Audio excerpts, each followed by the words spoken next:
옛날 옛적 아름다운 자연과 넓은 평야로 유명한 무안 지역에는 특별한 전설이 내려오고 있었습니다. 이 전설은 한 마을을 감싸고 있던 신비로운 파란 나비에 관한 이야기입니다. 무안의 깊은 숲속에는 수백 년 동안 이어져 내려오는 작은 마을이 있었는데 그 마을은 경이롭고도 신비로운 자연으로 둘러싸여 있었습니다. 마을 사람들은 이곳을 푸른 초원이라 불렀습니다. 하지만 그 마을 사람들에게는 비밀이 하나 있었습니다. 바로 마을 숲의 안쪽 깊숙한 곳에만 서식하는 파란색을 띤 아주 특별한 나비가 있었던 것입니다. 이 나비는 1년에 딱 하루 노을이 질 때 나타나 사람들에게 신비한 기운을 주고 마을의 행운을 불러온다고 전해졌습니다. 파란 나비는 오직 마음이 순수하고 자연과 조화롭게 살아가는 이들에게만 그 모습을 드러냈습니다. 마을의 어르신들은 이 나비를 보게 되면 앞으로 한 해 동안 농작물, 대풍과 건강을 가져다 준다고 믿었습니다. 그러나 마을의 젊은이들 중 한 명이었던 지화는 이 전설이 사실인지 의문을 품게 되었습니다. 그는 파란 나비를 직접 눈으로 확인하고 싶다는 굳은 결심을 하게 되었죠.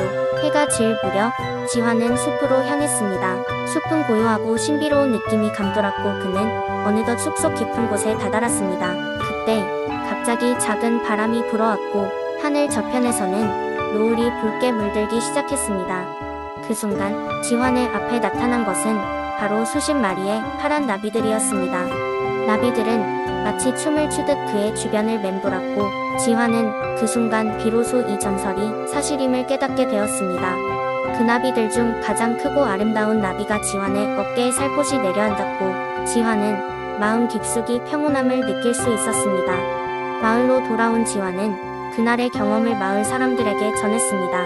사람들은 그 이야기를 듣고 깊은 감동을 받았으며 한편으로는 그 전설이 계속해서 지켜질 수 있도록 마을의 아름다운 자연을 보호하고 가꿔 나가기로 다짐했습니다. 그 이후로 무안의 푸른 초원 마을은 파란 나비와 함께 여전히 평화롭게 번영하며 살아가고 있습니다. 파란 나비는 여전히 1년에 딱 한 번 찾아와 마을 사람들에게 자연과 조화롭게 사는 것이 주는 진정한 의미를 일깨워주고 있습니다. 두 번째 이야기.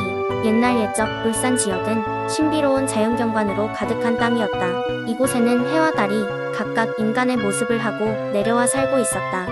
해는 날마다 동쪽 하늘을 붉은 빛으로 물들였고 달은 밤하늘을 은은한 빛으로 비추며 세상을 돌보았다. 이 두 존재는 이 땅을 사랑하여 마을 사람들과 함께 평화로운 나날을 보내곤 했다. 그러던 어느 날 멀리 북쪽 산맥 너머로 검은 그림자가 들이오기 시작했다. 그것은 욕심 많은 용이었는데 하늘과 땅을 모두 지배하려는 욕망에 사로잡혀 있었다. 용은 특히 해의 힘을 탐내었고 이를 빼앗기 위해 울산 지역으로 접근하기 시작했다. 해와 달은 이를 눈치채고 마을을 지키기로 결심했다.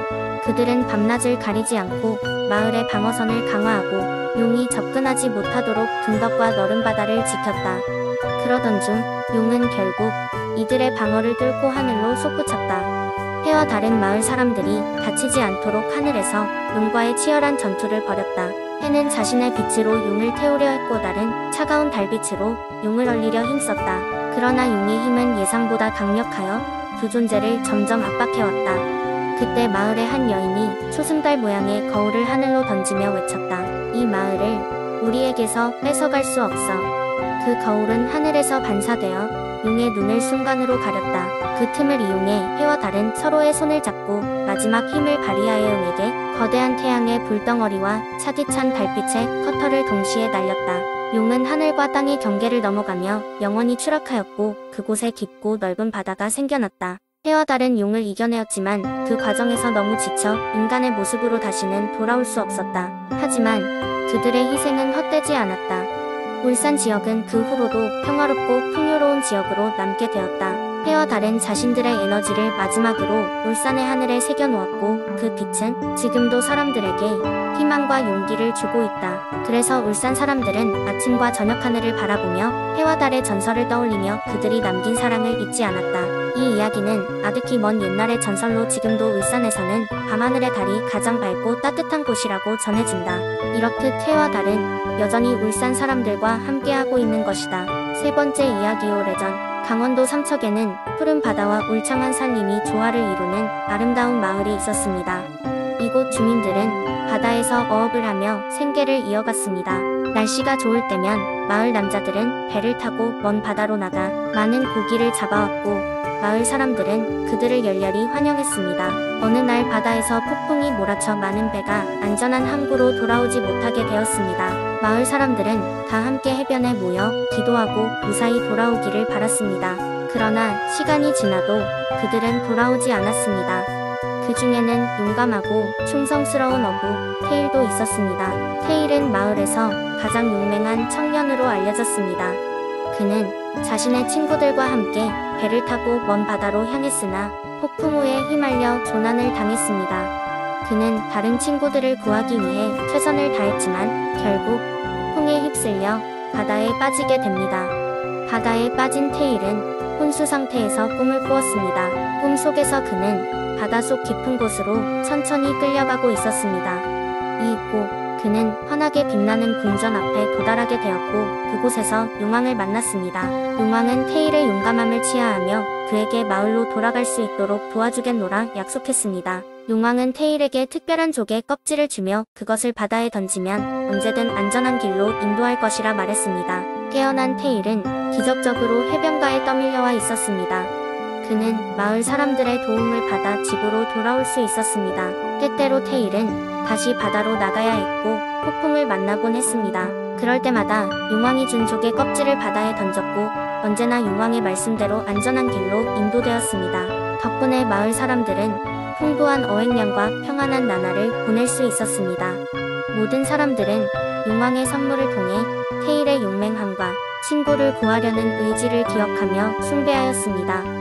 전설은 수백 년이 지난 지금도 삼척에서 계속 전해지며 지역 주민들은 여전히 그들의 바다에서의 안전을 기원하고 용왕의 선물에 대한 감사의 마음을 간직하고 있습니다. 네 번째 이야기. 옛날 옛적 한국의 남쪽에는 광주라는 도시가 있었습니다. 이 도시는 평화롭고 아름다웠으며 빛고울이라는 별명을 가지고 있었습니다. 그러나 그 아름다움 뒤에는 신비로운 전설이 숨겨져 있었습니다. 광주의 외곽에는 조용한 숲이 있었고 그 중심에는 별빛 나무라는 매우 특별한 나무가 있었습니다.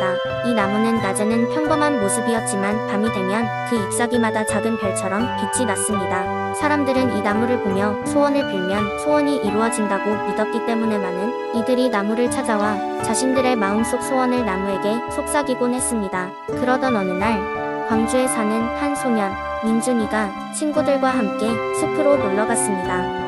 민준이는 별빛 나무 이야기를 듣고 무척이나 궁금해졌습니다. 그래서 친구들에게 조금만 더 안쪽으로 들어가 보자고 제안했습니다. 친구들은 처음에 망설였지만 민준이의 호기심에 이끌려 함께 숲 안으로 들어갔습니다.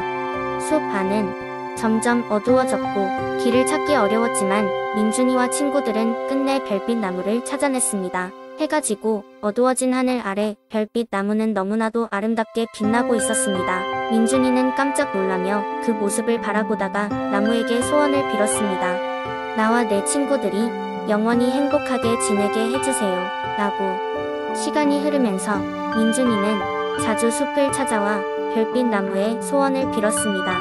가끔은 친구와 함께, 가끔은 혼자 조용히 나무와 대화를 나누며 마음의 위안을 얻었습니다. 그가 나무의 소원을 빈 이후로 그의 삶은 신기하게도 점점 더 행복한 일들로 가득 차게 되었습니다. 소중한 친구들이 생기고 가족 간의 사이도 더 돈독해졌습니다. 그러나 즐거운 나날 속에서도 민준이는 자주 밤하늘을 올려다보며 자신이 받은 행복이 단지 별빛 나무 덕분일까를 고민했습니다. 어느 날 그는 깨달음을 얻었습니다. 나무는 단지 그의 내면의 소리를 들어주고 그로 하여금 자신을 돌아보는 계기를 주었을 뿐이라는 사실을 말입니다. 이후 민준이는 주변 친구들에게도 숲에 가자고 하며 그곳의 아름다움과 자신이 느낀 깨달음을 나눴습니다. 별빛 나무는 우리의 소원을 이루어주는 것이 아니라 우리가 스스로 소원에 가까워지게 해주는 거야 라고 친구들에게 말하곤 했습니다. 세월이 흐르고 민준이는 어른이 되었고 광주도 많은 변화를 겪으며 발전했지만 별빛 나무는 여전히 숲의 중심에 서 있었습니다. 이제는 더 많은 사람들이 이곳을 찾아와 나무를 보고 소원을 빌었습니다. 그리고 대부분의 사람들은 다시 돌아가면서 마음이 따뜻해지고 더불어 자신의 내면과 마주할 수 있는 경험을 하였습니다. 이처럼 광주의 별빛 나무는 많은 사람들에게 단순한 전설이 아닌 자신을 돌아보게 하는 특별한 의미를 지닌 존재로 자리 잡았습니다. 언제나 그 자리에 있지만 늘 새로운 모습을 보여주는 별빛 나무처럼 사람들은 계속해서 삶을 돌아보고 나아갈 용기를 얻게 되었습니다. 5번째 이야기. 옛날 옛적 한국의 천안 지역에는 신비로운 연못이 하나 있었습니다. 이 연못은 평범한 연못처럼 보였지만 밤이 되면 은은한 빛을 발하며 사람들의 이목을 끌었지요. 마을 사람들은 이 연못을 달빛 연못이라 불렀고 특별한 신의 보호를 받고 있다고 믿었습니다. 어느 날 호기심 많은 한 소년 이름은 영수가 달빛 연못으로 모험을 떠났습니다. 영수는 마을에서 가장 용감한 소년 중 하나였고 신비롭고 미스터리한 것들에 항상 관심이 많았습니다. 그날 밤 영수는 연못가에 앉아 달빛이 수면에 던지는 아름다운 반사를 감상하고 있었습니다. 그때 물속에서 무언가 반짝이며 솟아오르는 걸 목격하게 되었지요. 그것은 바로 도깨비였습니다. 이 도깨비는 연못을 지키는 신비로운 존재였고 오랜 세월 동안 사람들 몰래 연못을 보호하고 있었습니다. 도깨비는 처음 만난 사람을 경계했지만 영수의 순수한 눈빛을 보고 마음을 열기로 했습니다. 안녕, 꼬마야. 난 이 연못의 수호자 도깨비란다. 넌 누구니? 영수는 놀란 마음을 진정시키고 대답했습니다. 안녕하세요. 저는 영수예요. 마을에서는 다들 이 연못에 대해 신비한 이야기를 해요.